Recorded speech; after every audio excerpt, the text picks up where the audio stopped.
Mobile पर flash light चलना चाहिए। येडियुरप्पा जी के सम्मान में चलना चाहिए। 50-60 साल का सार्वजनिक जीवन, अपनी पूरी जवानी एक विचार के लिए खपा दी है।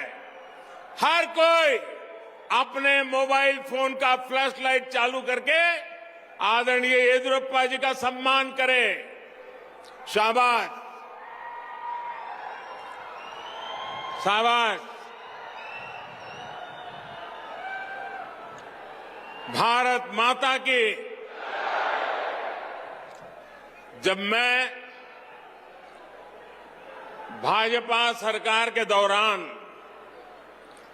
कर्नाटका की विकास यात्राओं को देखता हूं तो पाता हूं कर्नाटका अभिवृद्धिಯ ರಥದ ಮೇಲೆ